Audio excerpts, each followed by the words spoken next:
Carter Godwin Woodson was an American historian, author, journalist, and the founder of the Association for the Study of African American Life and History. He was one of the first scholars to study the history of the African diaspora, including African American history. I'm Tyrone Bowman. This is Tyrone Bowman Tonight. Tonight in profile, it's the one and only Dr. Carter G. Woodson. Carter Godwin Woodson was born on the 19th of December 1875, and he died April 3rd, 1950. As I previously said a few moments ago, he was an American historian, author, journalist, and the founder of the Association for the Study of African American Life and History. He was one of the first scholars to study the history of the African diaspora, including African American history, a founder of the Journal of Negro History in 1916. Woodson has been called the father of Black history.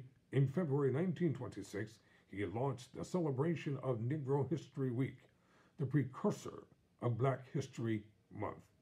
Woodson was an important figure to the movement of Afrocentrism due to his perspective of placing people of African descent at the center of the study of history and the human experience. Born in Virginia, the son of former slave, Woodson had to put off schooling while he worked in the coal mines of West Virginia. He graduated from Berea College and became a teacher and school administrator, earning graduate degrees at the University of Chicago. Woodson then became the second African American after E.W.E.D.B. Du Bois to obtain a Ph.D. degree from Harvard University. Woodson remains the only person whose parents were enslaved in the United States to obtain a Ph.D. in history. He taught at historically black colleges, Howard University and West Virginia State University, but spent most of his career in Washington, D.C., managing the ASLA, Public Speaking, Writing, and Publishing. Carter G. Woodson was born in New Canton, Virginia on December 19, 1875, the son of former slaves Anne Elisa Riddle and James Henry Woodson. His parents were both illiterate, and his father, who had helped the Union soldiers during the Civil War, supported the family as a carpenter and farmer. The Woodson family was extremely poor, but proud, as both his parents told him that it was the happiest day of their lives when they became free. His sister was the poet, teacher, and activist Bessie Woodson Yancey. Woodson was so often unable to attend primary school regularly so as to help out on the farm. Nevertheless, through self-instruction, he was able to master most school subjects. At the age of 17, Woodson followed his older brother, Robert Henry, to Huntington, West Virginia, where he hoped to attend Douglas High School as secondary school for African Americans founded there. Woodson was forced to work in the local mines near the New River in southern West Virginia, which left little time for pursuing an education. At the age of 20 in 1895, Woodson was finally able to enter Douglas High School full-time and received his diploma in 1897. From his graduation in 1897 until 1900, Woodson was employed as a teacher at a school in Winona, West Virginia. His career advanced further in 1900 when he was selected to become the principal of Douglas High School, the place where he had started his academic career. Between 1901 and 1903, Woodson took classes at Berea College in Kentucky, eventually earning his bachelor's degree in literature in 1903. From 1903 to 1907, Woodson served as school supervisor in the Philippines, which recently became an American territory. Woodson later attended the University of Chicago, where he was awarded an AB and an AM in 1908. He was a member of the first black professional fraternity, Sigma Pi Phi, and a member of Omega Psi Phi. Woodson's MA thesis was titled The German Policy of France in the War of Austrian Succession.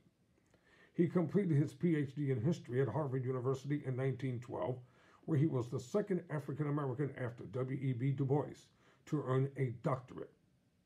His doctorate dissertation, The Disruption of Virginia, was based on research he did at the Library of Congress, while teaching high school in Washington, D.C. During his research, Woodson came into conflict with his supervisors, causing Professor of History Frederick Jackson Turner to intervene on Woodson's behalf. Woodson's dissertation advisor was Albert Bushnell Hart, who had also been the advisor for Du Bois. Excuse me.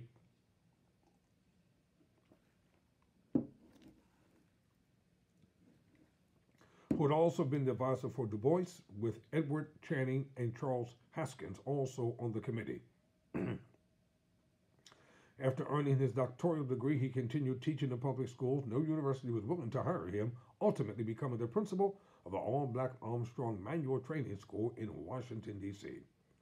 He later joined the faculty at Howard University as a professor and served there as Dean of the College of Arts and Sciences. Woodson felt that the American Historical Association, AHA, had no interest in black history, noting that although he was a dues-paying member of the AHA, or the American Historical Association, he was not allowed to attend AHA conferences. Woodson became convinced he had no future in the white-dominated historical profession, and to work as a black historian would require creating an institutional structure that would make it possible for black soldiers to study history. As Woodson lacked the funds to finance such a new institutional structure himself, he turned to philanthropist institutions such as the Carnegie Foundation, the Julius Rosenwald Foundation, and the Rockefeller Foundation. To be continued. I'm Tyrone Bowman. Never surrender. Never quit.